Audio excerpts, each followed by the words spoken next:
మాటి మాటికి అనేక బ్రాకెట్లో పదే పదే అని పెట్టుకోండి. మాటి మాటికి చేయకూడనివి, మాటి మాటికి చేయదగినవి, చేయవలసినవి.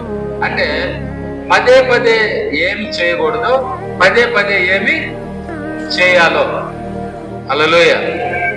ప్రియమైన దేవుని బిడ్డలారా, పదే పదే చేయవలసినవి, పదే పదే చేయకూడదు ఉన్నాయి కదా, ఉంటాయి లేదా? పదే పదే మాటి మాటికి ఊరకనే, ఏది ఊరకనే, ఊరికేనే అంట కదా. ఊరికే ఏంది, ఎప్పుడు చూసినా, ఎప్పుడు పట్టినా హల్లెలూయా ఇలాంటి పదాలు మనం ఉపయోగిస్తూ ఉంటాం. మాటి మాటికి, మాటి మాటి. ఉదాహరణకి ఏదైనా ఒక చేయకూడని పని పదే పదే చేస్తూ ఉంటే ప్రైజ్ ది లార్డ్, హల్లెలూయా ఏమంటాం? ఎందుకు మాటి మాటికి ఈ పని చేస్తూ ఉంటావు? ఒక మాట్లాడకూడని మాట పదే పదే మాట్లాడుతూ ఉంటే ఎందుకు పదే పదే ఈ మాట అంటావు? కొంతమంది చూడండి, ఎప్పుడు చూసినా అనవసరమైన మాటలు పదే పదే పదే పదే మాట్లాడుతారు. పదే పదే అనవసరమైన మాట అంటే ఉదాహరణకి ప్రియమైన దేవుని బిడ్డలారా, మనం గమనించినట్లయితే కొంతమంది ఊరికే సావు అనే మాటని మాట్లాడతారు. సావు, నేను చచ్చిపోతా, నేను చచ్చిపోతా అంటా ఉంటారు కొంతమంది. ఆ మాట పదే పదే అనకూడదా, అనొచ్చా? అనొచ్చా, అనకూడదా? అనకూడదు కదా. పదే పదే నేను చచ్చిపోతా, నేను చచ్చిపోతా అంటా ఉంటారు కొంతమంది. ఎందుకు నీ బతుకు సావకూడదా అంటుంటారు కొంతమంది. ఇలాంటివి పదే పదే మాటి మాటికి చేయకూడదు, మాట్లాడకూడదు, మాట్లాడకూడదు. ఏం మాట్లాడాలి? బైబిల్లో మాట ఉంది, మన నోట్లో ఆశీర్వచనమే ఉండాలంట. ఆశీర్వాదానికి సంబంధించింది. దేవుడిని దీవించునుగాక, దేవుడిని ఆశీర్వదించునుగాక, దేవుడిని బలపరచునుగాక, దేవుడిని స్థిరపరచునుగాక. ఈ మాటలు ఉండాలంట పదే పదే పదే పదే. ఎందుకు నీ బతుకు, ఎందుకు నీ జీవితము, ఎందుకు నువ్వు బతుకుండి ఏం ప్రయోజనము, నువ్వు బ్రతుకుండి ఏం లాభము, ఇలాంటి మాటలు పదే పదే మాట్లాడకూడదు. హల్లెలూయా. సో కాబట్టి మాటి మాటికి, మాటి మాటికి ఇది చేయవలసింది, మాటి మాటికి చేయకూడదు, మాటి మాటికి అంటే పదే పదే చేయవలసినవి, చేయకూడనివి. ఇది ఈరోజు ధ్యానాంశము. హల్లెలూయా. ప్రియమైన దేవుని బిడ్డలారా, సో బైబిల్ గ్రంథంలో కొన్నిటిని మనం చూస్తే చేయకూడనివి ఏం చేశారో, చేయవలసినవి ఏమి చేయాలో దేవుడు తెలియజేశాడు. చేయకూడనివి కొన్ని చేశారు ఇశ్రాయేలు ప్రజలు, చేయవలసిన వాటిని చేయాలని దేవుడు చెప్పాడు. అయితే ఈ రెండింటిని దేవుడు మనకు తెలియజేస్తున్నాడు. పదే పదే మాటి మాటికి ఏం చేయకూడదో, ఏం చేయాలో. హల్లెలూయా. దేవునికి మహిమ కలుగును గాక. ప్రియమైన దేవుని బిడ్డలారా, అంటే ఇప్పుడు దాకా ఉదాహరణ చెప్పుకుంటా ఉన్నాం. మాటి మాటికి చేయకూడనివేంది అంటే మనం మాట్లాడే విధానం, మాట్లాడే విషయాలు, ఇంకా చేయకూడని కార్యాలు, కొన్ని పరిస్థితులు, వీటిని గురించి. అయితే చేయకూడనివి, మాట మాటికి చేయకూడనివి మనం చూద్దాం. కీర్తనల గ్రంథము 78:41. కీర్తనల గ్రంథము 78:41 చదువుకున్నాం. మాటి మాటికి వారు దేవుణ్ణి శోధించిరి, మాటి మాటికి ఇశ్రాయేలు పరిశుద్ధ దేవుణ్ణి సంతాపము కలిగించిరి. హల్లెలూయా. మాటి మాటికి వాళ్ళు దేవుణ్ణి శోధించిరి. ఇశ్రాయేలు పరిశుద్ధ దేవునికి సంతాపము కలుగు చేశారంట. మాటి మాటికి మాటి మాటికి దేవుణ్ణి శోధించారు, మాటి మాటికి సంతాపాన్ని కలుగు చేశారు. అంటే వీళ్ళు దేవుణ్ణి శోధించినప్పుడల్లా ఆయనకి సంతాపం కలిగింది. Praise the lord. హల్లెలూయా. దేవునికి మహిమ కలుగునగా. సంతాపం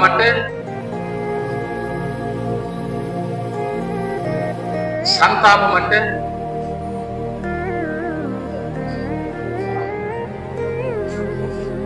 అనా సానుభూతి. సంతాపం, తాపం అంటే ఏంటి? తాపం అంటే బాధ. తాపం అంటే బాధ. ఇది మనకు బైబిల్ గ్రంథంలో సంతాపం ఉంది, ఇంకోటి పరితాపం ఉంది.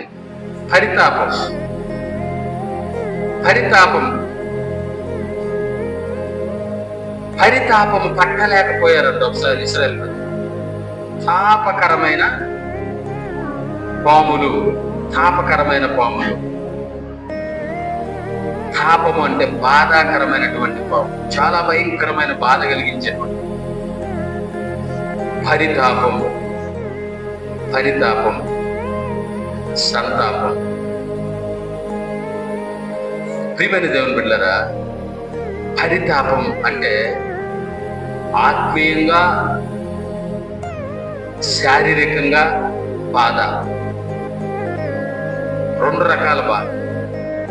సంతాపం మనస్సు కృంగిపోవడం, చాలా మనస్సులో బాధపడడం. సో దేవునికి సంతాపాన్ని కలుగు చేశారంట. సంతాపం పదే పదే మాటి మాటికి, ఎప్పుడు వాళ్ళు శోధించినప్పుడల్లా శోధించారు దేవుడు. ఎలా శోధించారంటే ప్రియమైన దేవుడు పిల్లరా, చూడండి సంఖ్యాకాండం 14వ అధ్యాయము 4వ వచనాన్ని చదువు. వారు మనము నాయకుని ఒకరిని నియమించుకొని ఐగుప్తులకు తిరిగి వెళ్ళదమని ఒకరితో ఒకరు చెప్పుకొనగా చాలు. హల్లెలూయా. ప్రియమైన దేవుని బిడ్డలారా, ఇక్కడ ఇశ్రాయేలీయుల ప్రజలు ఎక్కడ మాట్లాడుకుంటున్న మాటలు ఇవి? ఎక్కడ మాట్లాడుకుంటున్నారు చెప్పండి ఈ మాట? అనా అరణ్యములో వాళ్ళు ఐగుప్తు నుంచి బయటకు వచ్చిన తర్వాత అరణ్యములో 40 సంవత్సరాలు ఉన్నారు. మనందరం తెలుసు, 40 సంవత్సరాల ప్రయాణం, అరణ్య ప్రయాణం వాళ్ళు కొనసాగిస్తున్నప్పుడు వారిలో ఒకరికొకరు ఇలా మాట్లాడుతున్నారంట. ఏమనంటే, మనము ఒక నాయకుని నియమించుకొని, ఆల్రెడీ వాళ్ళకి నాయకుడు ఉన్నాడు. ఎవరు? మోషే. ఈయనెవరు? బానిసత్వములో నుంచి బయటికి తీసుకొచ్చిన నాయకుడు, మంచి నాయకుడు. కానీ ఇప్పుడు వీళ్ళకి ఏ నాయకుడు కావాలా?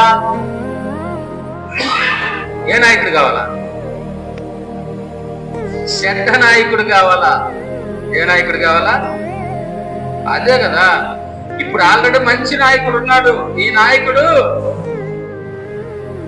ఈ మంచి నాయకుడు వీళ్ళకి సెట్ కాల. మంచి నాయకుడు ఎవరికి సెట్ అవుతాడు చెప్పండి? మంచి వాళ్ళకి సెట్ అవుతాడు. ఎందుకంటే మంచి నాయకుడు ఎప్పుడు మంచే చేపిస్తాడు, మంచే చెప్తుంటాడు.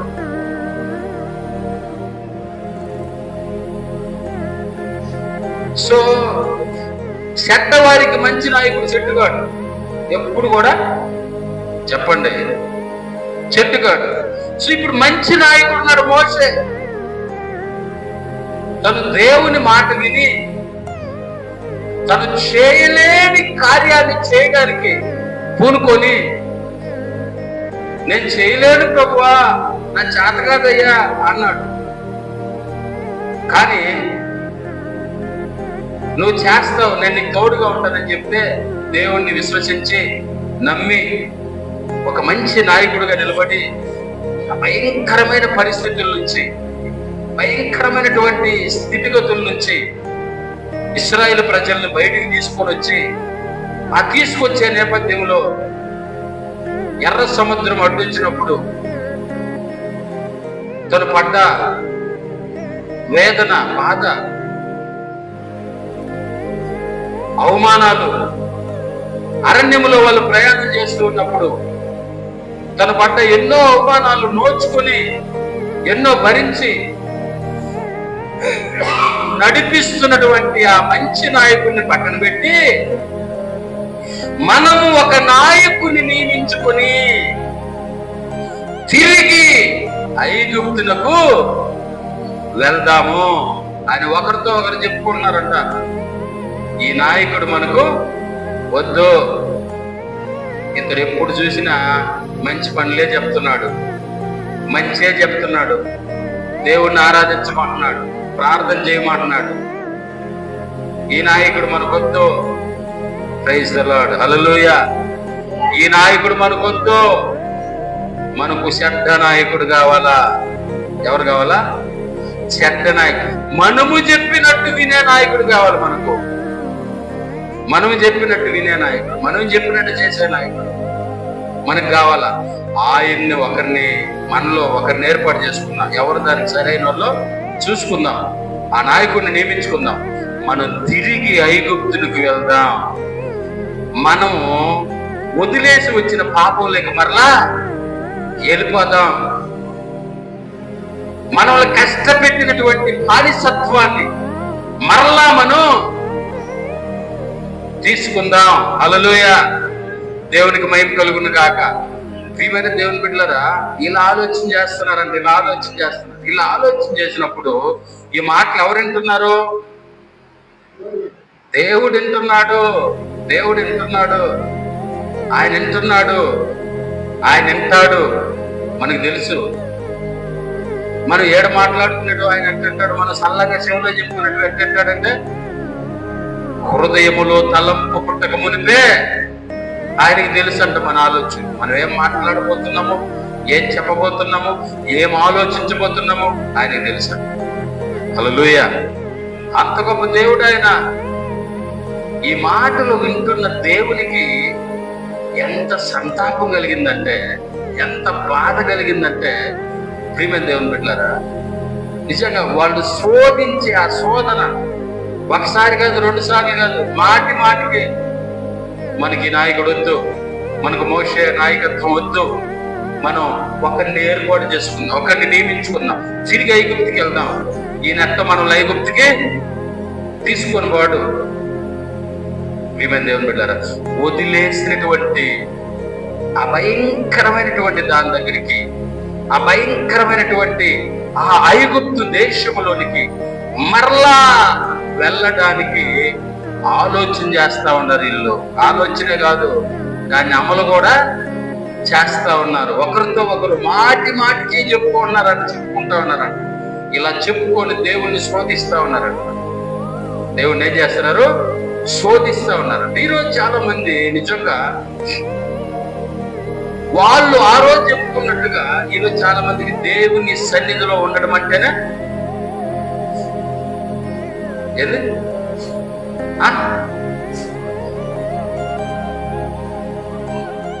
దేవుని సన్నిధిలో ఉండడం అంటేనే ఒకే సౌండ్ వచ్చే పదాలు. అందుకే నేను పదే పదాలు అడుగుతున్నా. నువ్వేమో ఇష్టం అంటున్నావు, కానీ కష్టం కదా. ఒకే సౌండ్ వస్తుంది. ఫస్ట్ మాట చిన్నగా పలికి, తర్వాత ఏం పలికామో తెలియదు. ఇష్టమో కష్టమో. హల్లెలూయా.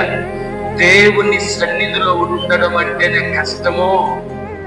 అందుకే మనం దేవుని సన్నిధిలో కనబడడానికి ఇష్టపడము, ఎందుకంటే అదే మనకు కష్టము. హల్లెలూయా. ప్రియమైన దేవుని బిడ్డలారా, చూడండి, కావాలంటే దేవుని సన్నిధికి రావాలంటేనే మనకు చాలా కష్టం, బాధ, అదొక వేదన. ఎందుకని? దేవుని సన్నిధికి వస్తే మేలు జరుగుతుంది, మంచి జరుగుతుంది. అదొద్దు. కావాలంటే చూడండి, దేవుని సన్నిధి కాకుండా ఇంకెక్కడికైనా వెళ్ళడానికి ఇష్టపడతాం. ఎక్కడికైనా ఎక్కడికైనా వెళ్ళడానికి ఇష్టపడతాం. ఇప్పుడు దేవుని సన్నిధికి వచ్చాం. మనం ఎంతసేపు ఉంటాం ఇక్కడ? ఎంతసేపు ఉంటాం? 1 గంట, లేకపోతే అంతకు ఎక్కువ అయితే 2 గంటలు, అంతే కదా? 2 గంటలు ఉంటావు. ఆ తర్వాత ఇంకా వదలలేదా? ఇంకా అయిపోలేదా? టైం అస్సలు టైమే పాటించడం లేదు. అసలే వీళ్ళు టైమే చెప్పండి, మనం మాట్లాడుకునే మాటలే కదా. వీళ్ళు టైం అసలు పాటించట్లే, ఇష్ట ప్రకారం పెట్టేస్తున్నారు. ఇంత టైం పెడితే అందరూ ఒకటే ఉంటారా? మరి మాట్లాడుకునే మాటలే, కొత్త మాటలు చెప్పట్లే నేను. అందరూ ఒకటే ఉంటారా? ఇంత టైం పెట్టేసేట ఇంటికాడ ఇబ్బంది కదా, ఇంటికాడ ఇబ్బంది, ఇంటికాడ ప్రాబ్లమ్స్ కదా అని మాట్లాడేసుకుంటాం. 2 గంటలు మించితే చర్చిలో. హల్లెలూయా. ప్రియమైన దేవుని బిడ్డలారా, ఎప్పుడైనా మీరు ఈ మాట విన్నారా? హాస్పిటల్కి వెళ్ళాం, ఇమ్మీడియట్లీ అడ్మిట్ చేయమన్నారు. ఏం చేయమన్నారు చెప్పండి? అడ్మిట్ చేయమన్నారు. ఇమ్మీడియట్లీ అడ్మిట్ అవ్వండి అన్నారు. అప్పుడు సార్, ఏం సార్ పరిస్థితి? అమ్మా 2 రోజులు ఉండాల్సి వస్తుంది. 4 రోజులైనా ఉంటావు సార్. ఎన్ని రోజులు? ఎక్కడ? హాస్పిటల్లో 4 రోజులైనా ఉంటాం. చీకటిగిల చేత పుట్టించుకుంటాం, నిద్ర లేకుండా మాస్పీర్ గుట్టలేసుకొని ఎన్ని రోజులైనా హాస్పిటల్లో ఉంటాం. కానీ చక్కగా మందిరములో 2 గంటలు మాత్రం కూర్చోలేము. ఈ లోపలే శోధించేస్తాం, దేవుణ్ణి శోధించేస్తాం. టైం దాటింది అంటే ఎన్నిసార్లు టైం చూస్తాము? నిమిషానికి 2-3 సార్లు చూస్తాం ఒక్కొక్కసారి. ఎందుకంటే మర్చిపోయాం కాబట్టి. ఫస్ట్ చూసినప్పుడు ఎంతో మర్చిపోయి మళ్ళా చూస్తాం. నిమిషానికి 2-3 సార్లు టైం చూస్తాం. చూస్తానే ఉంటాం. ఎందుకంటే ఇంకా అయిపోలేదు, ఇంకా ప్రార్థన అయిపోలేదు, ఇంకా ఇది దేవునికి ఎంతో శోధన. ఒరే, నా బిడ్డల్ని దేవుని సన్నిధిలో కూర్చోమంటే 2 గంటలు కూడా కూర్చోలేక పోగా నన్ను శోధిస్తా ఉన్నారే.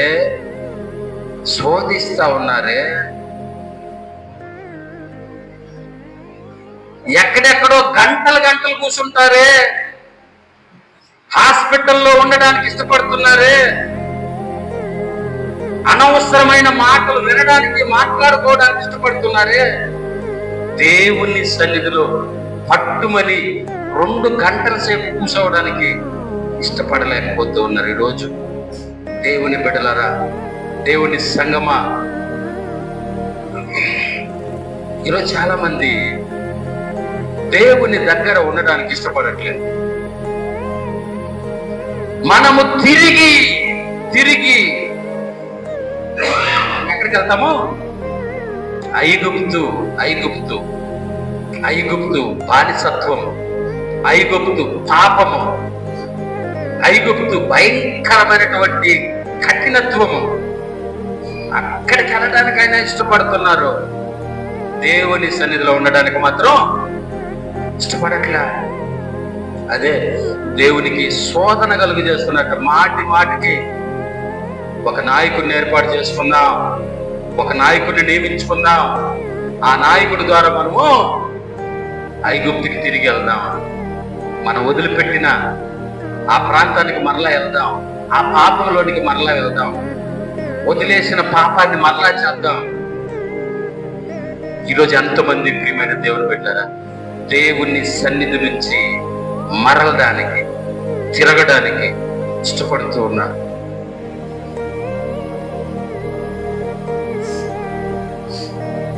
అర్థమవుతుందా? అర్థమవుతుందా? దేవుని సన్నిధిలో మనం నిలిచి ఉండేవారిగా ఉండాలి. ఎలా ఉండాలా? నిలిచి ఉండేవారిగా. ప్రత్యక్షపు గుడారములో మోషే దేవునితో మాట్లాడడానికి వెళ్ళినప్పుడు, మోషే దేవునితో మాట్లాడుతున్నప్పుడు యెహోషువ మోషే వెనకాల ఉండేవాడంట. అయితే మోషే మాట్లాడేసి బయటికి వచ్చేసిన చాలా సేపు దాకా యెహోషువ ఏం చేసేవాడు? అక్కడే నిలిచి ఉండేవాడంట. రావడానికి ఇష్టపడేవాడు కాదు, దేవుని సన్నిధిలో నిలబడేవాడు, దేవుని సన్నిధిలో కనిపెట్టడానికి ఇష్టపడేవాడు. మోషే వెళ్ళిపోయాడులే, ఇంక మనం ఉండాల్సిన అవసరం లేదు. ప్రైజ్ ది లార్డ్, హల్లెలూయా. మోషే లేడులే,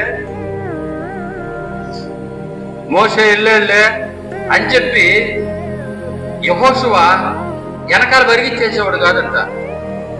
మోషే వెళ్ళిపోయిన చాలా సమయం వరకు నిలిచి ఉండేవాడంట దేవుని సన్నిధి. ప్రైజ్ ది లార్డ్, హల్లెలూయా. ఎవరు ఇలా ఉండగలరు? దేవుని సన్నిధిని రుచి చూసిన వారు మాత్రమే, దేవుని సన్నిధిని అనుభవించిన వాళ్ళు మాత్రమే ఉండగలరు. హల్లెలూయా. ప్రియమైన దేవుని బిడ్డలారా, సో దేవుని సన్నిధిలో ఉండలేకపోతున్నాము అంటే ఇంకా ఐగుప్తు యొక్క ఆ పరిస్థితులు మనలో నుంచి బయటికి పోలేదని అర్థం. ఇంకా అదే ఆలోచనలు మనలో ఉన్నాయని అర్థం.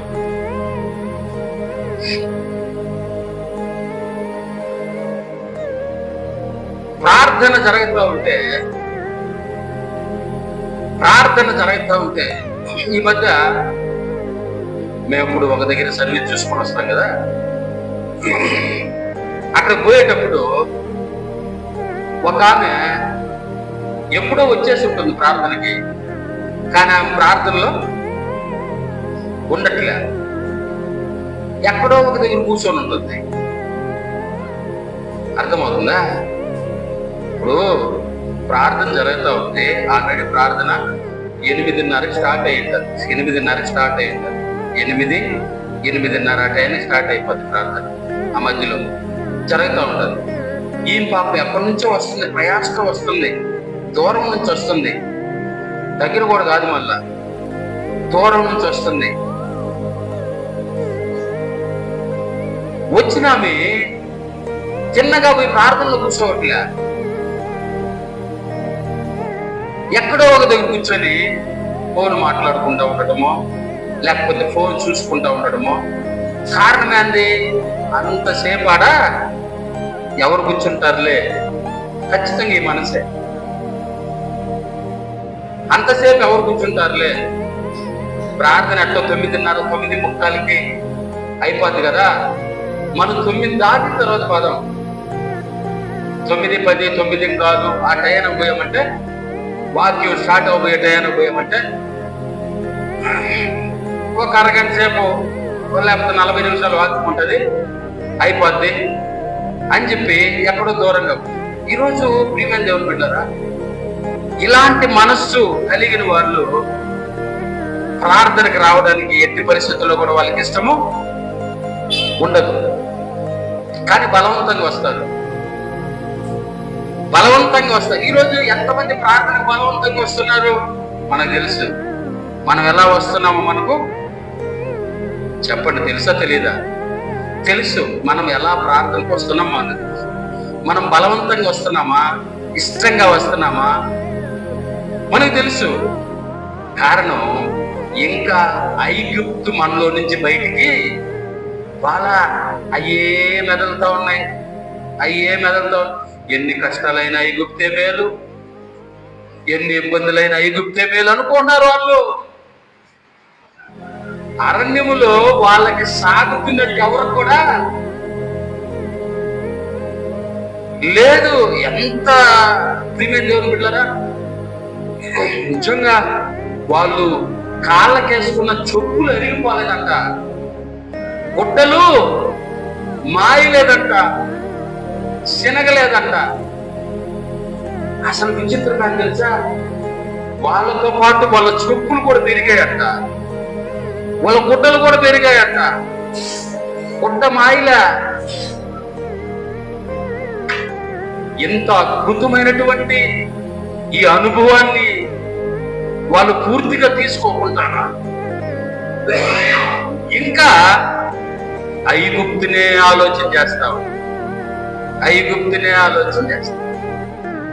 ఈరోజు చాలా మంది దేవుని నమ్ముకున్న తర్వాత కూడా వాళ్ళు చేసినటువంటి,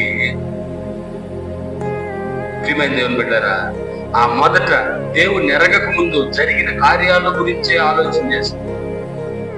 ఆడగబాతున్నాము, ఏడగబాతున్నాము, ఆడెంత బాగుంటుంది, ఏడెంత బాగుంటుంది, ఈరోజు ఆడికి బాగాలేకపోతున్నాము. చూడండి, ఇలాంటి ఆలోచనలు.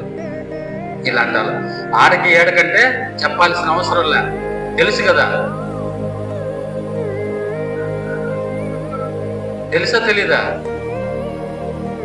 దేవునికి మహిమ కలుగును గాక. ప్రియమైన దేవుని బిడ్డలారా, అప్పుడు ఉన్నటువంటి ఆ సంతోషాన్ని గురించే, అది శాశ్వతమైన సంతోషం అది కాదు.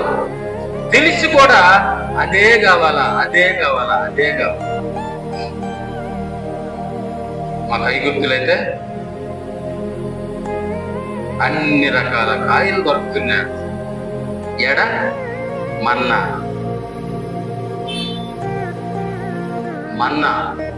బైబిల్లో రాయబడింది, దేవదూతలు తినే ఆహారాన్ని దేవుడు వాళ్ళకి ఇచ్చాడంట. అయినను వాళ్ళు దేవుడిని ఏం చేస్తున్నారు? మాటికి శోధిస్తున్నారు. ఇది చేయకూడదు అని దేవుడు మనకు తెలియజేస్తాడు. తర్వాత చూడండి, ఆయన ఎంత సంతాపానికి గురయ్యాడో. అదే 14వ అధ్యాయము, సంఖ్యాకాండం 14వ అధ్యాయం 22వ వచనం. నేను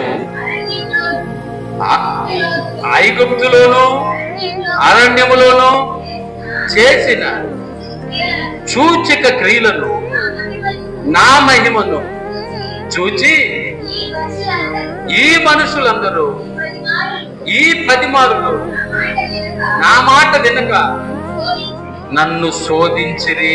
హల్లెలూయా. ఆయన సంతాపం, ఆయన బాధ వెళ్ళబుస్తా ఉన్నాడు.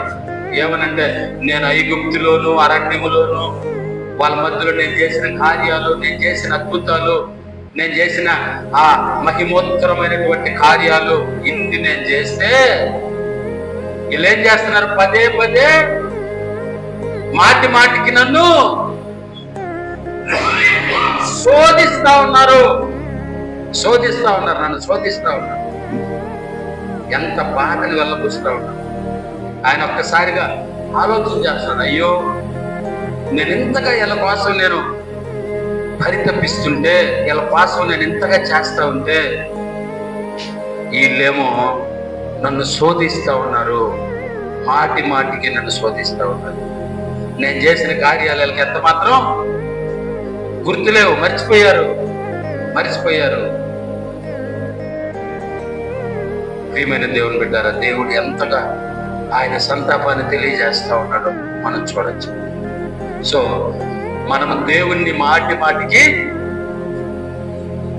శోధించకూడదంటే, ఎప్పుడైనా ఒకసారి శోధించొచ్చనా? అస్సలు శోధించకూడదు. Praise the lord. హల్లెలూయా, హల్లెలూయా. మనము ఎప్పుడు కూడా దేవుణ్ణి శోధించకూడదు.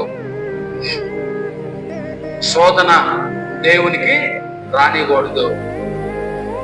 Praise the lord. హల్లెలూయా.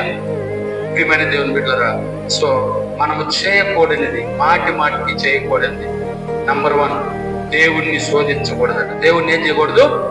శోధించకూడదు.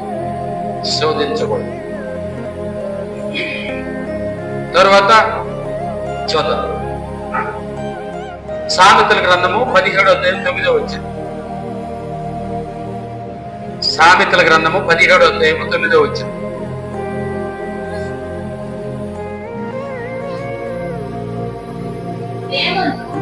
ప్రేమను వృద్ధి చేయకోరువాడు తప్పిదములు దాచిపెట్టును, జరిగిన సంగతి మాటికి ఎత్తువాడు మిత్రభేదము చేయను. హల్లెలూయా. ఏదన్నా ప్రేమను వృద్ధి చేయవాడు అంటే ప్రేమను పెంచుకోవాలనుకున్నవాడు, ప్రేమను పెంచుకోవాలనుకున్నవాడు ఏం చేస్తాడంట? తప్పిదములు దాచిపెడతాడు. ప్రేమను వృద్ధి చేయవాడు తప్పిదములు దాచిపెట్టును, జరిగిన సంగతిని మాటికి ఎత్తువాడు మిత్రభేదము చేయును. మాటికి ఇక్కడ 2 రకాలు కనబడతాము. ప్రేమను, అభిమానాన్ని పెంచుకోవాలనుకున్నావు, వృద్ధి చేయాలనుకున్నాడు, తప్పిదాలు ఏం చేస్తాడంట? దాచి పెడతాడంట. దేవునికి మహిమ కలుగునుగాక. అంటే మనకు అర్థమయ్యేది అని చెప్పుకోవాలంటే, ఒక కుటుంబంలో భార్య, భర్త, పిల్లలు ఉంటారు. ఇప్పుడు పిల్లలు పొరపాటున ఒక వస్తువుని కింద దోసి పగలు కొట్టేశారు.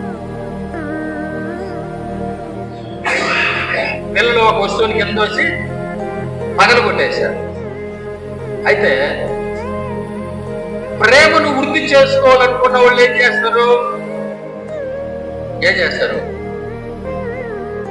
ఆ పగలు కొట్టిన వస్తువుని శుభ్రంగా సిమ్మి చాటకెత్తి బయట పోయేసి, పర్వాలేదు నాన్న, ఇంకోటి తీసుకున్నాను, నువ్వు కావాలని చేయలేదు కదా, దూసిపోయింది కదా, పొరపాటు అయిపోయింది కదా. ప్రేమను వృద్ధి చేసుకునేవాడు. హల్లెలూయా.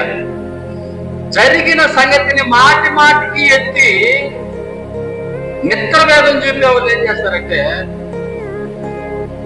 ఇంకా చూసుకో, వాళ్ళు దుమ్ము కొట్టడం ఒకటి, రెండోది ఇంటికి ఎవరు వచ్చినా కూడా బాగుండిందమ్మా, ఇదా నిలవని దోసి పగలు కొట్టేసిందా. మాటికి జరిగిన సంగతిని ఎత్తి, దీన్ని మన భాషలో చెప్పుకోవాలంటే మన సామెత ఒకటి ఉంది, కోతిపుండు తెలుసా తెలీదా? కోతిపుండు అనా బ్రహ్మాండం, కోతిపుండు బ్రహ్మాండం అంటారు. కోతి ఏదైనా పుండు వస్తే దాన్ని మానేదంట. మానిపోయే సమయానికి ఏం చేస్తుంది? గీరేస్తుంది, ఆ పొక్కులు లేపేస్తుంది. చాలాసార్లు కురుపు ఏదైనా లేచినప్పుడు కొంతమంది చూడండి దానికి ఎలవుతానే ఉంటారు. దాన్ని ఏం చేస్తారు? అది మానిపోయి ఎండిపోయి పొక్కు కడతా ఉంటుంది, అప్పుడు లేపేస్తారు. ఎర్రటి పుండు కనబడతా ఉంటది. అంటే మాటికి ఏం చేస్తున్నారు? మానకుండా గెలవుతా ఉంటారు. ఒక విషయాన్ని పదే గెలవుతా ఉంటారు. మాటికి నీ వల్లే మిత్రభేదము చూపువారు. మాటికి ఆ విషయాన్ని ఎత్తెత్తి చూపిస్తా ఉంటారు. నీ వల్ల ఇది జరిగింది, నీ వల్ల. సరే, బిడ్డలు, భార్య భర్త విషయానికి వస్తే, భార్య ఏదైనా పొరపాటు ఏదన్నా అంటే మామూలుగా సింపుల్ గా అర్థమయ్యేదానికి చెప్తున్నాను నేను. ఏదైనా పగలు కొట్టేసింది, పడిపోయింది, ఏదో దొల్లించేసింది, మిరప్పొడో నూనె, ఇంక చూసుకో, తెచ్చే వాళ్ళకి తెలుస్తుంది, నీకేం తెలుస్తుంది? ఒకసారి తెస్తే నీకు తెలుస్తుంది, సంపాదిస్తే తెలుస్తుంది, ఇంకెత్తుకుంటారు. రోజు అదే పని, ఒక రోజు కాదు. ఆ నూనె దొలిపి 10 రోజులు అయిపోతుంది, లేక ఆ మిరప్పొడి పోయి 20 రోజులు అయిపోతుంది. నీకేం తెలుసా? తెచ్చే వాళ్ళకి తెలుస్తుంది ఎంత మిరప్పొడి తొలిసిన ఆ రోజా. జరిగిపోయిన సంగతిని పదే పదే మాటి మాటికి ఎత్తి చూపించే వాళ్ళు మిత్ర భేదం అంటే స్నేహపూరితమైన భావాన్ని దూరం చేసుకుంటారు, ప్రేమను అభిమానాన్ని చంపుకుంటారు. సరే, పొరపాటున భర్తే దొల్లిచ్చేసాడు అనుకో, ఎవరు తెచ్చిన ఆయన, తెచ్చే వాళ్ళకి తెలుస్తుంది రెడుకల్లా, ఆయనే దొల్లించేసాడు అనుకో, నీకు కళ్ళు కనబడటం లేదు, అసలు నీకు ఈ మధ్య అసలు వస్తువు కూడా కనబడటం లేదు, ఏడ ఆలోచిస్తున్నావో తెలవటం లేదు, ఏం ఆలోచిస్తున్నావో తెలవటం లేదు, నీకు మనసు ఉండటం లేదు, మధ్య ఉంటాం. ఇంకెందుకో వెళ్ళాల్సిందే, అట్ట పడితే ఇంట్లో ఉండడానికి మనసు ఉండదు. ప్రియమైన దేవుని బిడ్డలారా, జరిగిపోయిన సంగతిని పదే పదే మాటి మాటికి ఎత్తి చూపేవాళ్ళు మిత్రభేదం. ప్రేమను వృద్ధి చేసుకోవాలనుకున్న వాళ్ళు ఏం చేస్తారు? దాన్ని అడగడికే అడిచేసుకుంటారు, దాచిపెట్టేసుకుంటారు, ఏం జరగనట్టే శుభ్రం చేసేసుకుంటారు, దాని ప్లేస్ లో ఇంకోటి తెచ్చిపెట్టేసుకుంటారు. ప్రేమను వృద్ధి చేసుకునేవారు ఎవరిల్లు? ప్రేమను వృద్ధి చేసుకునేవారు. ఏదో ఒక సాకును గొడవ పెట్టుకోవాలనుకున్న వాళ్ళు మాత్రం నెలల గడుస్తున్న దాన్ని మర్చిపోరు. ఆ మరకను శుభ్రంగా కూడా తొడవరు. ఎందుకో? దాన్ని చూసినప్పుడల్లా దాన్ని పైకెత్తి చూపించాలా, ఇది చేసింది నువ్వే నువ్వే నువ్వే. మిత్ర భేదం, భేదం. ప్రియమైన దేవుని బిడ్డారా, మాటి మాటికి జరిగిన సంగతిని ఎత్తి చూపేవాళ్ళు వాళ్ళ మధ్యలో ఉన్న అభిమానాన్ని, ప్రేమను కోల్పోతారు. భేదం వచ్చేస్తారు, తేడా వచ్చేస్తారు, భేదాభిప్రాయాలు ఏర్పడిపోతాయి. కాబట్టి పదే పదే జరిగిపోయిన సంగతులను ఎత్తి చూపకూడదు. హల్లెలూయా, హల్లెలూయా. దేవునికి మహిమ కలుగునగా, దేవుని ఘనత కలుగునగా. తర్వాత సామెతల గ్రంథం 25:17 చూడండి. 25:17 సామెతల గ్రంథం 25:17 మాటి మాటికి నీ పొరుగు వాని ఇంటికి వెళ్ళకుము, అతడు నీ వలన విసికి నిన్ను ద్వేషించునేమో. హల్లెలూయా. మాటి మాటికి పదే పదే పొరుగు వానింటికి వెళ్ళొద్దు అంటున్నాడు. పదే పదే మాటి మాటికి పొరుగు వాని ఇంటికి వెళ్ళకము, వాడు నీ వలన విసిగి నిన్ను ద్వేషించునేమో. ద్వేషించునేమో అర్థమవుతుందా? ప్రియమైన దేవుని బిడ్డలారా, మాటి మాటికి ఒకరింటికి బాగూడదంట. మాటి మాటికి పైకేమో దా ఎప్పుడు వచ్చాదా కూర్చో దా అని చెప్పి కూర్చొని ఫస్ట్ పోయినప్పుడు నీళ్ళు ఇస్తారు, కాఫీ, ఇంకా ఏం తాగుతుంది, బూస్ట్, హార్లిక్స్, పాలు, ఏది అంటే కాఫీకి అలవాటు లేకపోతే ఏది కావాలంటే అది ఇవ్వడానికి ఇష్టపడతారు. బూస్ట్ కానీ హార్లిక్స్ కానీ దాన్ని తేవడానికి కష్టమైన తెచ్చి ఇవ్వడానికి ఇష్టపడతారు. పదే పదే పదే పదే బాగా ఉన్నారనుకో, తాగుతా ఉండే కాఫీ కూడా పక్కన పెట్టేసి ఎరగినట్టు ఉంటారు. మంచి నీళ్ళు తాగమని కూడా చెప్పండి, చెప్పరు. నీళ్లు తాగమని కూడా చెప్పరు. ఎరగనట్టుగా తింటా ఉండేది కూడా సప్పని దాచి పెట్టేస్తారు. పదే పదే బాతే. గుర్తుపెట్టుకోండి, మాటి మాటికి పొరుగు వారింటికి పోతే విసిగి ఏమంటారంట? ద్వేషిస్తారంట, విసిగి ద్వేషిస్తారంట. ఏం పని ఉండదు, ఎప్పుడు వచ్చి ఎండ కూర్చొని ఉంటాడు, ఎండ కూర్చొని ఉంటుంది. వస్తే వచ్చింది, గమ్మగా కూర్చోదు. ఆమె అడిగిన సీరియల్ పెట్టాలి మళ్ళా. ఏంది? ఆమె అడిగిన ఛానల్ పెట్టాలా, అది పెట్టు ఇది పెట్టు అని చెప్తా ఉంటది. ఏం మేము చూడొచ్చు కదా, మేమే సీరియల్ చూస్తున్నామో, మేమే సినిమా చూస్తున్నామో చూడొచ్చు కదా కూర్చొని. ఆహా, ఆ సీరియల్ పెట్టు, ఈ సీరియల్ పెట్టు, ఇది మారువు అది మారువు, అందుకే పాపం వస్తుంటది నాకు అని చెప్తున్నాడు. హల్లెలూయా. మాటి మాటికి పురుగు అన్నింటికి పోకూడదంట. మాటి మాటికి పురుగు అన్నింటికి పోతే విసిగి ద్వేషిస్తారంట, ద్వేషిస్తారు. ప్రియమైన దేవుని బిడ్డలారా, వాళ్ళు పిలవాలా. ఏది ఎప్పుడు ఒక్కటే ఇంట్లో ఉంటావు, ఒక్కడివే ఇంట్లో ఉంటావు, ఒక్కదానివే ఇంట్లో ఉంటావు. వచ్చి అట్లా కూర్చోవచ్చు కదా, వచ్చి మాతో కూడా కూర్చోవచ్చు కదా, మాతో కూడా మా ఇంటికి రావచ్చు కదా అని పిలవాలా. అప్పుడు పోతే మన గౌరవం. మాటి మాటికి పోయామనుకో ఏమొస్తుంది? అవమానం వస్తుంది. మాటి మాటికి పోతే వచ్చేస్తా ఉంటది, టయానికి వచ్చేస్తుందమ్మా. కొంతమంది అంటా ఉంటారు కదా, సేంగాను కొడుతుందేమో, కంతిరింగాను కొడుతుందేమో. ఏమన్నా చేసుకుంటుంటే చాలు వచ్చేసి ఉంటది. హల్లెలూయా. ప్రియమైన దేవుని బిడ్డలారా, చూడండి, కొంతమంది ఆ టైంలో వెళ్ళిపోతారు కదా. అంటే పోతారు, పోయేదానికి గబక్కన ఆ ఇంట్లో ఏదైనా వడలు కాల్చుకుంటా ఉన్నారు అనుకోండి, వెళ్ళిపోవడానికి ఇష్టపడతారు కొంతమంది. సరేలే ఉండు, వాడు అయిపోయింది, ఉండు, 2 ఎత్తుకోపోదు, 2 తినేసిపోదు అని వెళ్ళిపోయే వాళ్ళు బతులు ఆడతారు. ఎందుకంటే వాళ్ళు తరచూ రారు, మాటి మాటికి రారు. మాటి మాటికి వచ్చే వాళ్ళు వస్తారేమో తొంగి చూస్తుంటారు. ఒకవేళ వాళ్ళు వస్తున్నారు అంటే సప్పున నూనెతో కూడా డబ్బాలో పోసేస్తారు అంతే. జరిగే సంగతి చెప్ప. అంటే ఆ డబ్బా ఒకవేళ ప్లాస్టిక్ అయితే మొత్తం బయట పడిపోద్ది.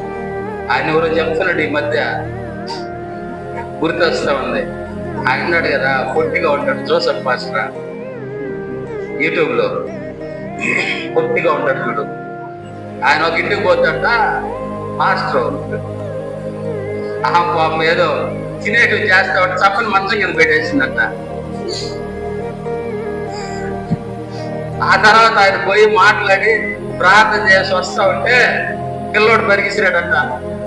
మాస్టర్ గారు, మా నానమ్మ అప్పులు చేస్తుంది, మిమ్మల్ని చూసి దాచిపెట్టేసిందని చెప్పాడు. దేవునికి మహిమ కలుగును గాక. ప్రియమైన దేవుని బిడ్డలారా, చూడండి, నిజంగా ఆయన మీరు విన్నారో లేదో నేను విన్నాను, పొట్టిగా ఉంటాడు ఆయన చెప్తా ఉంటే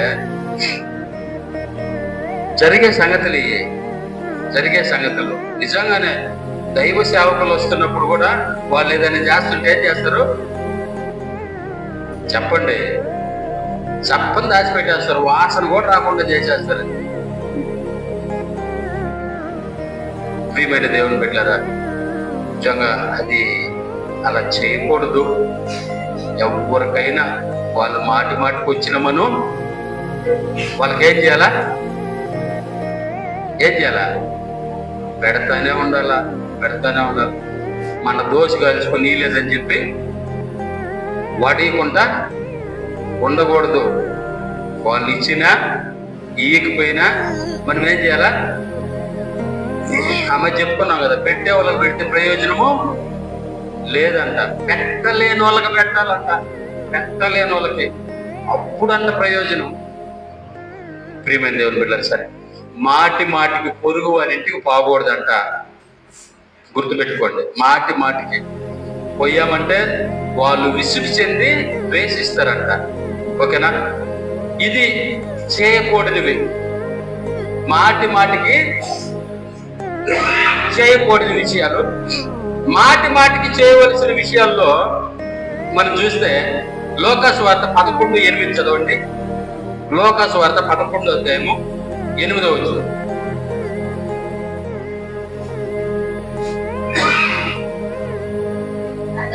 అతడు తన స్నేహితుడైనందున లేచి ఇయ్యలేకపోయినను అతడు సిగ్గుమాలి మాటి మాటికి అడుగుట వలనైనను లేచి అతనికి కావలసినవన్నీ ఇచ్చును కదా అని మీతో చెప్తున్నాను. అందువల్లే మీరును అడుగుడి, మీకు ఇయ్యబడును. హల్లెలూయా, దేవునికి మహిమ కలుగునుగాక. ఇప్పుడు ఒక ఉదాహరణ చెప్పాడు దేవుడు. ఇప్పుడు దాకా మనం విన్న మాట అన్ని పొరుగు వారికి మాటి మాటికి పోకూడదు అని. ఇక్కడ దేవుడు ఒక ఉదాహరణ చెప్తూ, ఒకానొక రోజు ఒక అర్ధరాత్రి ఒక ఇంటికి బంధువులు వచ్చారు. ఎవరు వచ్చారు? బంధువులు వచ్చారు. బంధువులు వస్తే ఆ ఇంట్లో అర్ధరాత్రి టైం కదా, వాళ్ళకి పెట్టడానికి ఏమి కూడా లేనందువల్ల తన స్నేహితుడి ఇంటికి పోయాడంట. అంటే జస్ట్ ఇది ఉదాహరణ, ఎగ్జాంపుల్ గా చెప్పాడు దేవుడు. జరిగింది అని కాదు, ఎగ్జాంపుల్ గా చెప్పాడు ఈ మాట. స్నేహితుడి ఇంటికి వెళ్తే అతడు అన్నాడు, అరే నేను నా పిల్లల్ని పండేసుకొని నేను పడుకో ఉన్నాను, పిల్లలు చాలా గాఢ నిద్రలో ఉన్నారు, నేను ఇప్పుడు లేచి నీకు కావలసిన వాటిని నేను ఇవ్వలేను, ఏమనుకోవాలా వెళ్ళిపో అన్నాడు. కానీ ఈడు వెళ్ళలా, తలుపు కొడతానే ఉన్నాడు. ఈ ఒక్కసారి రే బాగుండదురా, నా ఇంటికి వాళ్ళు వచ్చున్నారా, రే రే రే రే రే అని అడుగుతూ ఉంటే ఇతడు సిగ్గుమాలి మాటి మాటికి అడగడం వల్ల అతడు లేచి తనకు కావలసినవి ఇస్తాడు కదా. అంటే ప్రియమైన దేవుని బిడ్డలారా, మాటి వీడు చెప్పినా కూడా ఎంతో లేదో ఎట్టగట్టి ఇరిగించి పంపించేస్తే పాతి ఈ తనకాయ అన్నట్టుగా ఫీల్ అయినా ఇవ్వవలసిన వాటిని ఇస్తాడు కదా. అటులనే మీ పరలోకపు తండ్రి కూడా మీరు ఏది అడిగితే దాన్ని ఇస్తాడు. అడుగుడి మీకు ఇవ్వబడును. హల్లెలూయా, దేవునికి మహిమ కలుగును గాక. అడుగుడి మీకు ఇవ్వబడును. మీరేం అడుగుతారు అడగండి.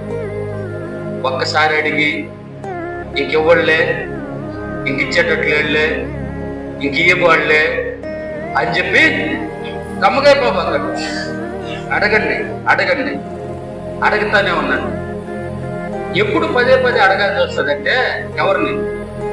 దేవుణ్ణి. మనస్ఫూర్తిగా అడగనప్పుడే. అందుకే దేవుడు అంటాడు, మీరు పదే అడుగుతా ఉంటే మనస్ఫూర్తిగా అడిగే విధానం ఒక్కసారి మీ లోపల నుంచి బయటకు వచ్చినా మీకేం కావాలో దిగబడుతుంది. ఇస్తాడో ఏడో, ఒక రాయి చూద్దాం, ఒక మాట అడిగి చూద్దాం అని దేవుడిని ఒక్కసారి అడిగేసి మనుషుల్ని పదే అడగతా ఉండే లక్షణాలు మనం. దేవుణ్ణేమో, ప్రభువా నీకు తెలుసు కదా, నాకు ఇది కావాలి నాయన, ఈ ప్రభువా అంటాం. ఒక్కసారే ఇంకొదిలేస్తాం. ఎవరిస్తారో వాళ్ళని అడగడానికి ప్రయత్నం చేస్తూ ఉంటాం, వాళ్ళ వైపు చూస్తూ ఉంటాం, వాళ్ళకి కోడ్లు చేస్తూ ఉంటాం. ఫోన్ ఎత్తకపోయినా చేస్తూనే ఉంటాం. వాళ్ళు మా దగ్గర లేదు అని చెప్తుంటారు, నువ్వే చేయాలని కూర్చుంటాం. ఆ కూర్చోవటం ఏదో నా కాడు కూర్చోండి. దేవుడు చెప్తున్న మాట ఏంటంటే, ఆ కూర్చోవటం ఏదో నా కాడు కూర్చోండి, నన్ను అడగండి. ఒక స్నేహితుడు, సాధారణమైన మనుషుడు తన స్నేహితుడు పదే మాటికి సిగ్గుమాలి అడగతున్నాడు అన్నటువంటి విషయాన్ని బట్టి తనకే కావాలో ఇయ్యడానికి తను నిశ్చయించుకుంటున్నాడే. ఇచ్చుకుంటున్నాడే, నేను ఈయన, అందుకే అడుగుడి మీకు ఇవ్వబడును అని చెప్తున్నాడు. మీరు అడగండి, అడగండి. ఇది ఒక ఉదాహరణగా చెప్పాడు. అంటే ముందేమో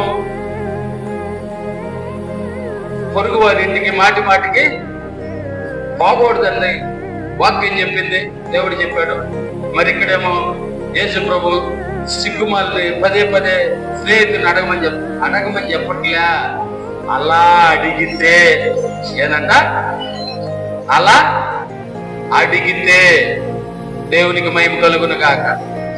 అలా అడిగితే ఎలా అంట, అలా అడిగితే నేను నిశ్చయముగా మీకు ఇస్తాను కదా.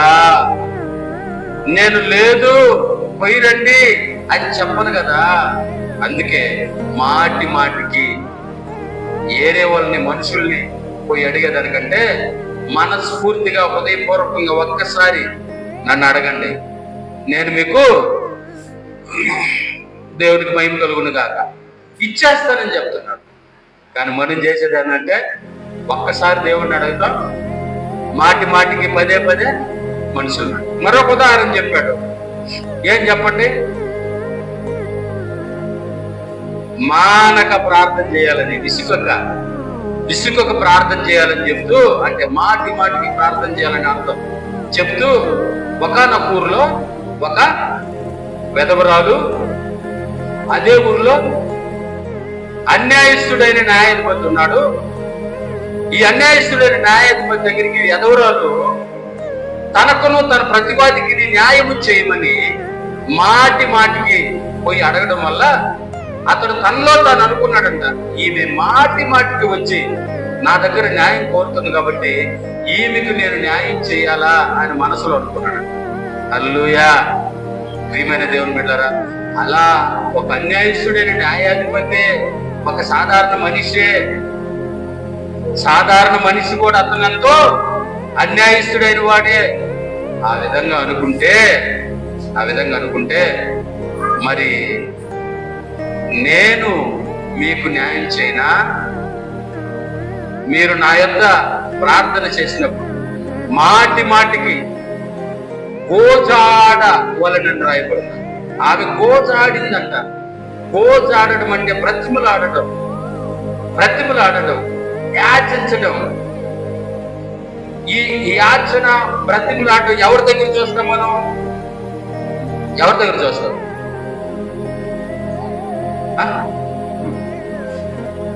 సహజంగా సమాజంలో ఈ గోజాడటం, బ్రతిమలాడటం ఎవరి దగ్గర చూస్తాం? భిక్షగాలు, అడుక్కునేవాడు. లేదు పోన్నవాడు, అయ్యా అయ్యా అయ్యా అయ్యా, అమ్మ అమ్మ, అయ్యా అయ్యా అని అంటా ఉంటారు కదా. హల్లెలూయా. దేవునికి మహిమ కలుగునుగా. వాళ్ళు అడిగే విధానాన్ని బట్టి సప్పున జోబిలో నుంచి, పర్సలో నుంచి ఎంతో కొంత తీసి ఇవ్వాలా అనిపించే విధంగా వాళ్ళు అడుగుతారు, గోజాడతారు, బ్రతిమలాడతారు. అలా గోజాడిందంటే మాటి మాటికి ఈ వెధవరాలు అన్యాయస్తుడైన న్యాయాధిపతి దగ్గరికి వెళ్ళి, అప్పుడు అతడు ఆమె మాటి మాటికి గోజాడుతుందని ఆమెకు న్యాయం చేయాలని మనసులో అనుకున్నాడట. ఇది కూడా ఒక ఉదాహరణే. ఒక అన్యాయస్తుడైన న్యాయాధిపతే అలా అనుకుంటే నీ పరలోకపు తండ్రి నిశ్చయముగా నీవు పదే పదే మాటికి అడిగితే నీకు చేయడా? హల్లెలూయా. దేవునికి మహిమ కలుగును గాక. కాబట్టి ప్రియమైన దేవుని బిడ్డలారా, పదే పదే మాటికి ఏమి చేయకూడదో ఏమి చేయాలో మనం విన్నాం. ఏం చేయకూడదు? దేవుణ్ణి శోధించకూడదు. ఇంకొకటి, జరిగిన సంగతిని మాటికి ఎత్తి చూపి మిత్రభేదము చేయకూడదు.